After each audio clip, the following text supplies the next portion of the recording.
I can't believe I'm the one writing this. But here I am.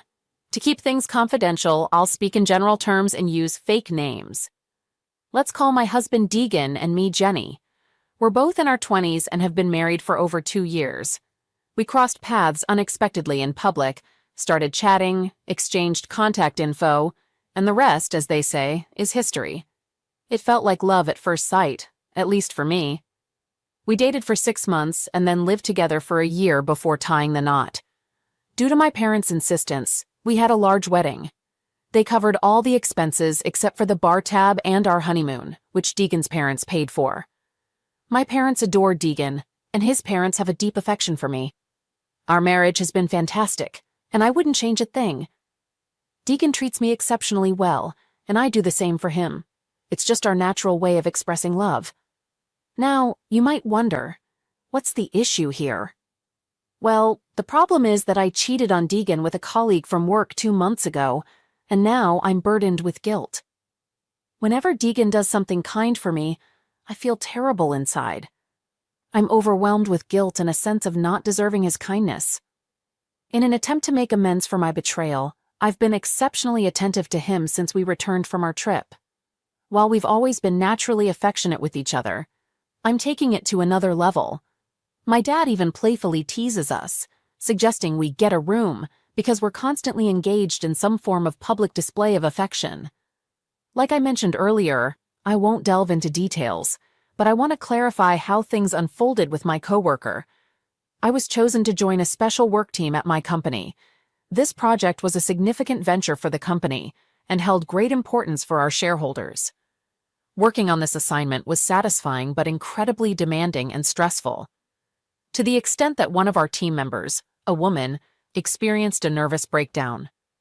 Most of our work on the project was done remotely, but we did have 3 in-person team meetings along the way. As we neared the project's completion, something went wrong with the part I was responsible for. This required me to spend a week at one of our regional offices to fix the issue.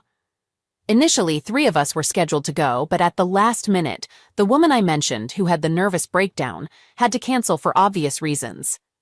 This left me and another coworker, whom I'll call Percy, to tackle the problem and ensure the project met its deadline. We were on a tight schedule and worked continuously from 7 a.m. to well past 10 p.m. for the first 2 nights, spending every available moment together. We worked together in the office and ordered food for both lunch and dinner. I was extremely stressed, and I felt like I was about to have a nervous breakdown as well. Thankfully, by 4 p.m. on Wednesday, we managed to solve the problem. To celebrate, we went to a nice restaurant and had a bit too much to drink. After returning to the hotel, one thing led to another, and I cheated on my husband. It was a spontaneous, thoughtless action. At first, I didn't have any negative feelings about it because I somehow justified it due to our hard work. So, the next night, Percy and I repeated what we did the night before.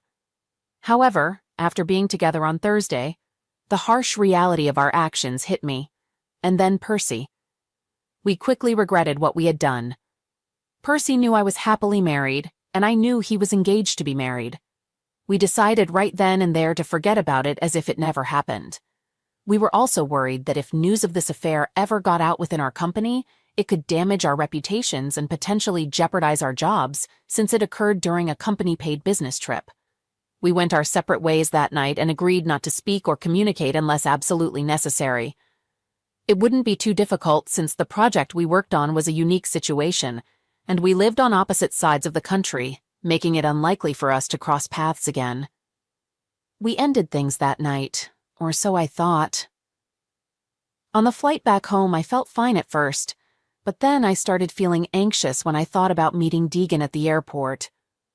I managed to hold myself together until I reached the pickup area and saw him waiting there, wearing a big smile. As soon as I laid eyes on him, I burst into tears, and we hugged and kissed each other repeatedly, holding on tightly. We were locked in that embrace for so long that an airport police officer approached us, tapping on the window and signaling us to clear the pickup lane. Deegan asked me what was wrong, and I explained that I had been under immense stress and missed him so much that I couldn't help but break down when I saw him.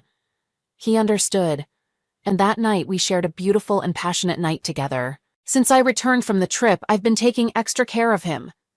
He's enjoying the attention and deserves it, but inside, I'm suffering. Guilt is eating away at my mind, and it's getting worse by the day. I struggle with sleep and appetite, and it's affecting my work. All I want is to be close to my husband and show him how much I love him. I even have recurring nightmares about him discovering the affair and leaving me. Last week, we decided to try to conceive a child, which has heightened my emotions about everything. I keep thinking that I don't deserve him, or that he deserves someone better. I don't believe I can continue like this for another week. No one knows about the affair except for Percy and me. My situation gets even tougher because I have nobody to confide in. I sense my inner conscience urging me to be truthful and tell Deegan about my actions, but I'm terrified that it will cost me our relationship. I understand that if I confess, it will devastate him, and he might not see me the same way again. However, I believe he might eventually forgive me, given his deep love for me and his naturally kind and caring nature. So here's my dilemma. Should I disclose my meaningless affair from 2 months ago to my husband, or should I stay silent and make amends in other ways? I'd really appreciate hearing from those of you who faced a similar situation and how you handled it. Please be honest and share both the positive and negative outcomes. First update, 32 days after my initial post. I want to express my gratitude to all of you for your heartfelt responses. I've carefully read each one and value your willingness to share your personal experiences. After much contemplation and 3 counseling sessions with an excellent therapist, I've decided to tell my husband. It's going to be incredibly tough for me, and it will undoubtedly devastate him. But it's something I have to do. To prepare for this, I've created a detailed timeline of the affair, which wasn't difficult since it was purely physical and lasted less than 24 hours with no emotional involvement.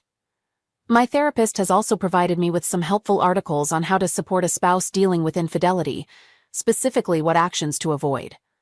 I'm mentally prepared for the possibility that he might need some time apart from me. Based on what I've learned, this reaction is entirely normal, although I will be saddened if he chooses to react that way. As I mentioned earlier, my husband is an affectionate and caring man. He's generous and protective, so I don't anticipate him responding in that manner to this news. Instead, I believe he will be hurt and disappointed by my actions. I'm mentally prepared for a range of responses. Keep your fingers crossed for me. 13 months after my previous update. Hello everyone. It's been quite some time since I last posted here. Many of you have reached out, inquiring about the progress of my situation. I want to express my gratitude for your interest and concern. I intended to provide an update earlier, but life got pretty hectic, and I simply didn't have the time or energy. Things have finally started to settle down for me recently, so here I am. I'll continue where I left off. If you recall, I was about to confess to my husband about the short-lived affair I had with a coworker. My plan was to have that conversation on a Saturday morning, and I followed through with it. I ensured that we'd both be present that morning because we had plans for the afternoon, and I wanted to talk without interruptions. On the morning of the confession, I was a bundle of nerves, and I almost backed out of it. Looking back now, I wish I had. I prepared Deegan's favorite breakfast, and after we ate, I disclosed the affair to him. He listened attentively as I spoke, without uttering a word. When I finished, he gazed at me as if he were peering right through me. Then, he excused himself and retreated to the office, closing the door behind him. I approached the door and attempted to turn the handle, but it was locked. I spoke to him through the door, reiterating how sorry I was and expressing my love for him. I informed him that I'd be waiting in the living room when he was ready to talk. Based on what I had read in articles, it suggested that those who have strayed should give the betrayed partner plenty of space, so that's precisely what I did. After a few minutes, I thought I heard him talking to someone, so I quietly went back to the door to see if I could make out the conversation. Unfortunately, I couldn't, so I returned to the living room. Then, I received a call from my mom, which I let go to voicemail because I didn't have the time to talk to her. About 10 minutes later, there was a knock at the door. When I looked out, I saw my parents standing there, I opened the door and was about to suggest they come back later because Deegan and I were in the middle of a private discussion. However, my mom mentioned that Deegan had called them and confessed everything. I couldn't believe it and was left speechless. My dad asked if it was true, and I asked, "True about what?" My dad inquired, "Did you have an affair with one of your co-workers?" I admitted to it and started crying. My mom asked how I could do such a thing. Before I could respond, Deegan emerged from the office and began conversing with my parents, completely ignoring me and referring to me in the third person. He requested that my dad take me away from there as he wasn't in a good state of mind. I continued to try to communicate with him, but he kept ignoring me, focusing solely on my parents as though I were invisible. Desperate for his attention, I approached him and hugged him. Though he didn't push me away, he didn't hug me back either. After I let go of him, he returned to the office and locked the door. My parents began asking me questions about the affair, which upset me, and I ran into the bedroom. My mom followed me in, and we had a conversation for a while, and then she helped me pack a few things. Before leaving, I spoke to Deegan through the door, expressing my love for him and stating that I would stay away until he was ready to talk. I informed him that I was heading to my parents' house and would remain there as long as he needed. I didn't receive any communication from him for the rest of the day. I attempted to contact him several times, but he didn't respond. In my final text, I mentioned that I was coming over because I was worried about him. He replied and requested that I give him some space. I spent the entire day crying and repeatedly asking myself how something like this could happen. When I woke up on Sunday morning, my parents were sitting at the table, drinking coffee with sad expressions on their faces. I thought they were upset about my actions, but there was more to it. My dad informed me that Deegan had come over earlier that morning. I was excited and inquired if they had spoken to him. My dad replied, "No, we didn't see him." I then asked how they knew he was there. My dad explained that it was because he had left my car in the driveway, filled with all my belongings. Upon hearing this, I simply said, "What?" and rushed out to the driveway, where I saw my SUV parked and packed to the brim with trash bags. Seeing that, I broke down and fell to the ground, crying. I couldn't believe what I was witnessing. I told my parents that I needed to go to my house to speak with Deegan. Upon my arrival, he was at home but didn't answer the door. I attempted to unlock the doors using my keys, but the internal deadbolts were engaged, and I couldn't gain access. My next thought was to enter through the garage, but when I checked my visor, I realized Deegan had taken the remote. My idea was to enter through the garage keypad, but he had changed the code, effectively locking me out of my own house. Given the early hour on a Sunday morning, I didn't want to disturb the neighbors, so I started texting him. Initially, I was polite, but when he didn't respond, I sent a text expressing that it was my place too, and he couldn't just lock me out. His response was simply, "Sue me." I couldn't believe that the man I had once loved deeply and who had been kind and caring was treating me this way. I knew I deserved consequences, but not like this. At the very least, I expected him to be civil and not behave like someone irrational. Ultimately, I returned to my parents' house, locked myself in my old room, and spent most of the day in tears, utterly bewildered by the events of the past 24 hours. Throughout the day, I continued my attempts to contact Deegan, but he remained unresponsive. On Monday morning, I contacted my boss and requested 3 days off to address the situation. I returned to the house on Monday morning and managed to gain entry. Deegan was not there, and when I entered our bedroom, I noticed that all of his clothes were gone. It was when I entered the office that I saw something that shattered me. I discovered our wedding album cover beside the shredder, and Deegan had removed all the pictures and shredded them. I couldn't believe it. As I walked around the house, I noticed that all the pictures of us had disappeared. Upon further searching, I found the empty frames, and it became clear that he had shredded those as well. I felt deeply saddened and couldn't comprehend what was unfolding. I decided to call Deegan's workplace and spoke with the receptionist. I inquired if I could speak with him, and she informed me that he wouldn't be in the office for the remainder of the week, as he had taken the week off. I then reached out to my mother-in-law. She picked up the call and mentioned that Deegan had already informed her and my father-in-law about everything. I asked if she knew his whereabouts, and she confirmed that she did, but declined to tell me and abruptly ended the conversation. I felt hurt by this situation as I had a close relationship with my in-laws. On Wednesday of that week, I started receiving calls from Percy. I chose to ignore all his calls and sent them to voicemail. Afterward, when I listened to his messages, he was urgently requesting me to call him as soon as possible. Finally, in his last message, he mentioned that Deegan had somehow contacted his fiancée and disclosed everything about the two of us. Upon hearing this, I called Percy, and he was angry. He reminded me that we had promised not to disclose anything to anyone. I acknowledged this and admitted that I should have informed him before speaking to my husband, but I hadn't anticipated his reaction. Percy then revealed that he had told his fiancée that my husband was lying and that nothing had occurred. He informed me that she intended to call me, and he insisted that I tell her the same story. I informed him that I couldn't comply with that request, and he began pleading with me. Once I reiterated my refusal to lie, he started verbally attacking me, using hurtful words and insults. He wouldn't stop, so I decided to end the call by hanging up on him and blocking his number. Shortly after, I received a call from his fiancée, and I disclosed everything to her. She remained silent as I recounted the events, and when I finished, she abruptly hung up. However, the ordeal didn't conclude there. When I returned to work the next day, I was summoned to the office of the HR director, who happened to be a friend of mine. Initially, I didn't suspect anything amiss, but upon arriving, I noticed the HR manager and the director of security were also present. I had a feeling I might be in trouble. They asked me to take a seat and mentioned that they had some questions for me.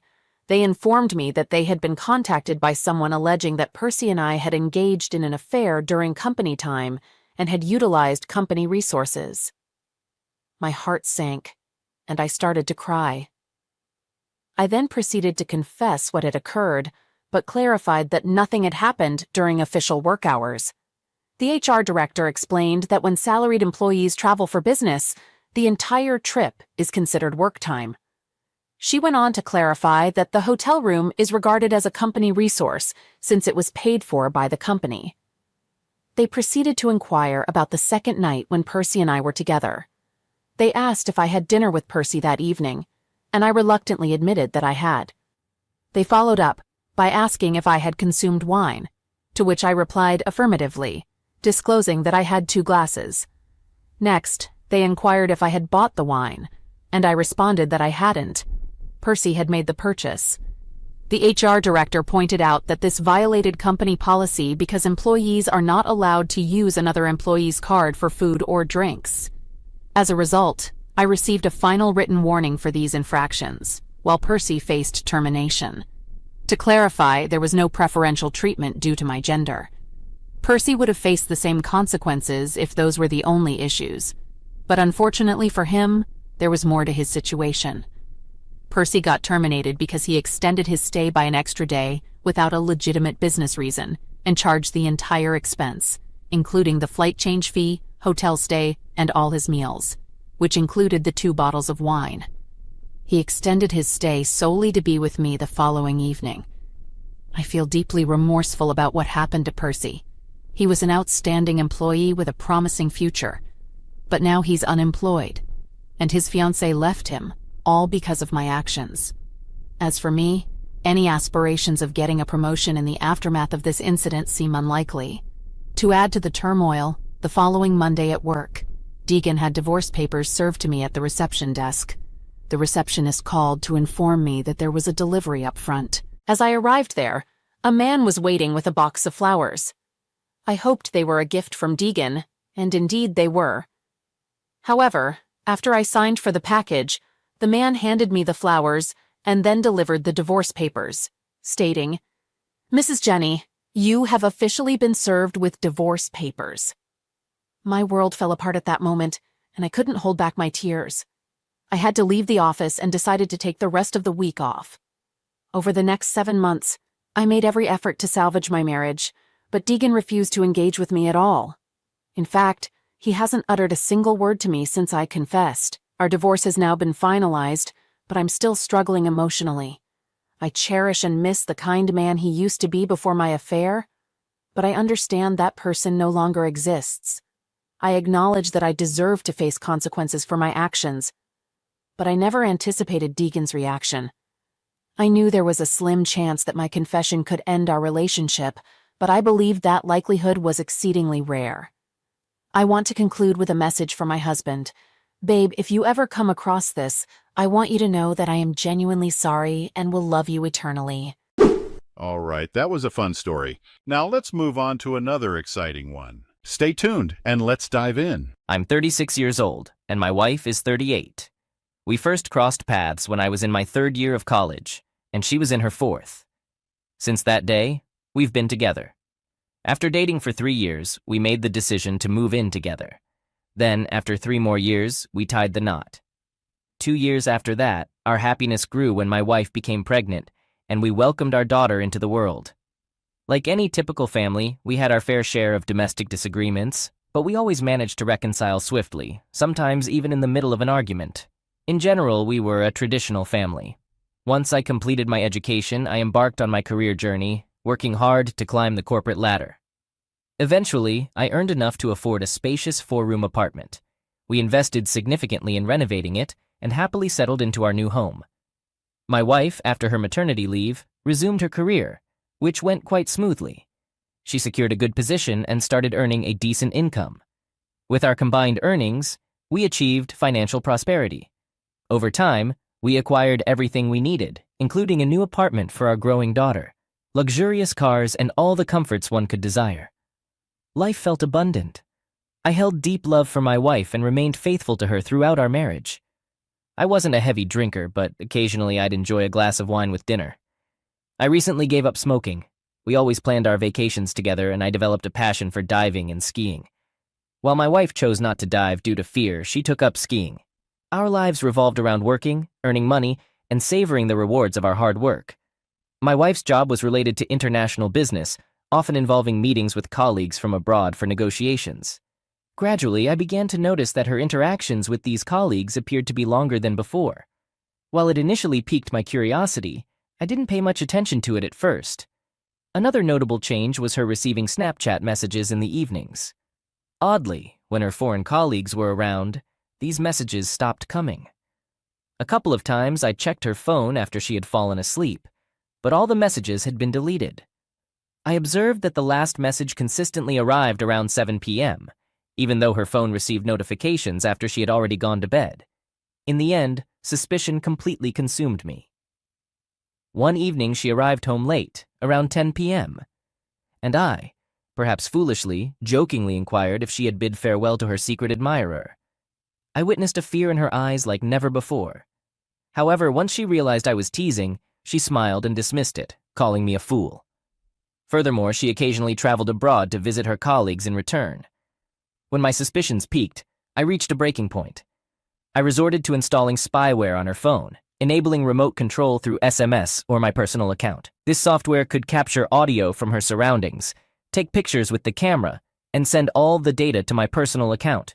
One day she embarked on another business trip, and in the evening, after spending time with our daughter, assisting her with homework, and putting her to bed by 10 p.m., I accessed the spyware account and instructed it to record her phone's surroundings for 10 minutes. A few minutes later, a recording popped up on my account, and upon listening, I heard my wife's voice in a room with a man. They conversed in English, and I comprehended every word. Their discussion revolved around ordinary life matters, accompanied by laughter. I realized they were alone in that room. Then, a sudden clinking of glasses amid their laughter sent my heart racing. At that instant, I sent another command to record for an additional 20 minutes and capture an image of the surroundings. Shockingly, the photo came out as a dark square, indicating the phone was placed with the camera facing down. Swiftly, I directed the program to snap a picture using the front camera. The resulting photo showed the phone resting on the bedside table in the room, partially capturing the bed's headboard and an adjacent wall lamp. 15 minutes later, another recording emerged, sending shivers down my spine. As I played it, their laughter and conversation filled my ears once more. I found myself in a state of disbelief and shock, as if my entire world were collapsing right before my eyes. Stunned, I poured myself a drink and instructed the program to record for an additional 4 hours, during which I drowned my sorrows in alcohol. The following morning, Thursday, I was utterly shattered. As it was time for my daughter to go to school, I informed her that she didn't need to attend classes that day. I also notified my boss that I would be taking a couple of personal days until Monday. My wife's expected return was on Sunday, so I settled down and began listening to the 4-hour recording. However, I could only bear to listen for 40 minutes because at that moment I unmistakably heard the sounds of my wife's pleasure, the same sounds I had known for over 13 years. It felt like a sharp knife had pierced my heart, causing both emotional and physical anguish. Stunned and overwhelmed, I hurried to the bathroom, feeling nauseous. I couldn't tell if it was a hangover or the current situation causing it. I stood under a freezing shower for 20 minutes, desperately seeking relief. Afterward, I took our daughter to visit her grandparents, promising to explain everything later, and then returned home alone. During lunch, my wife called and genuinely inquired about my well-being. I stood there in silence, unable to utter a word, feigning a poor connection. I informed her that I wasn't feeling well and would stay home for a few days, entrusting our daughter to her grandmother's care. That day felt like the most agonizing of my life. I experienced a personal hell, feeling utterly lost and unsure of how to proceed. My mind was consumed by a constant buzzing that drowned out my own thoughts. I sat on the couch and wept like a child, overwhelmed by waves of anger and apathy. The more I let my emotions out, the more they seemed to numb me. By the day's end, I was emotionally drained. In the evening, I returned to the spyware account and began giving commands to the phone. I received photos, some taken from her bag and others from the table. There were recordings of her performances in restaurants with numerous voices, presumably her colleagues. Then, as the evening progressed, I stumbled upon something different. The phone was once again on the bedside table, capturing her voice along with someone else's. However, this time there were no intimate sounds. Unable to endure it any longer, I called her. After 4 rings, she answered, noticeably panting. I inquired about her heavy breathing, and she explained that the hotel elevator had broken down, forcing her to climb the stairs to her room. We talked for a while, and I did my best to maintain a calm and steady voice. Eventually, I mentioned that I was going to bed, wished her good night, hung up, and swiftly sent a command to the spy program, requesting a rapid series of pictures using the front camera.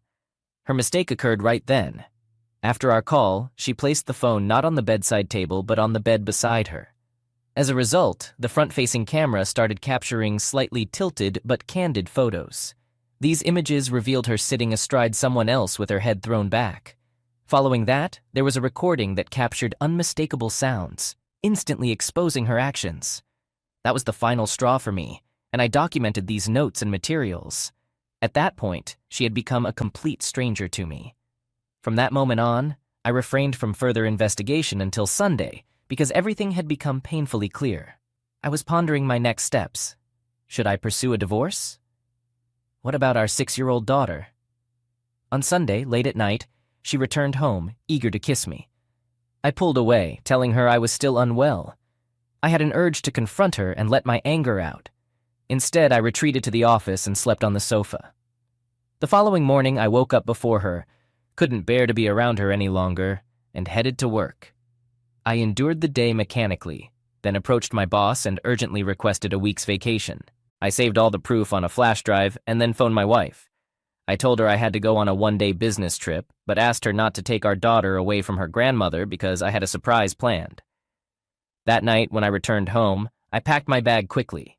She helped me pack, acting politely and innocently. However, her insincerity made me angry. I took my bag, left the USB drive on the bedroom nightstand, and called a taxi to our second apartment, the one set aside for our daughter. Once there, I called a friend and suggested going abroad for a few days. He agreed, and we hastily booked tickets for an early morning flight to Munich. It was in Munich that I confessed everything to him. We explored the city, socialized with other women, and to be honest, I no longer had any feelings for my wife. I ignored her calls and only messaged her to insert the USB drive into my laptop. After about 30 minutes, my phone started ringing non-stop, and I received numerous messages. But I didn't care anymore, so I turned off my phone. We continued our adventures in Munich for 3 more days before I flew back home on Saturday. When I returned, I turned on my phone, and it took me 5 minutes to go through a bunch of messages from my wife. However, I chose not to read them because I was afraid of getting confused before going into the apartment. When I entered, it was oddly quiet inside. I quietly placed my bag down, removed my shoes, and was about to wash my hands when she emerged from the bedroom. Oh my goodness. I had never seen her looking so disheveled and swollen, with tears streaming down her face. She dropped to her knees, trying to explain something incoherently amidst her sobs and tears. I maintained a stoic expression, urging her not to make a scene. Then, in a composed manner, I asked her about our next steps. She begged me for forgiveness, once again drowning in tears and mucus. She admitted she had made a terrible mistake, claiming she didn't understand how things had come to this point. She even started calling herself names and so on. But, I realized that I no longer felt sympathy or anger toward her. She cried out that she loved me and had always loved only me, and that all of this had happened because she had been foolish and realized during my absence that she had ruined our relationship. But, as they say, revenge is best served cold. I told her that we were no longer husband and wife, just mom and dad for our daughter. We would pretend everything was okay between us, but I would live my life, and she could live hers. She was no longer the only one in my life. She was just my partner in raising our child. Maybe someday I'll change my mind, but for now, the thought of being intimate with her makes me sick. By the way, I told her where I had been and what I had been doing. She said she understood everything and was willing to endure whatever it took. Well, no one forced her to speak. As a result, we now share the same apartment. Although, to be honest, I've already purchased another one for myself and put it in my father's name to avoid property disputes. I spend most of my time sleeping in the office, although occasionally I sleep in the bedroom for my daughter's sake.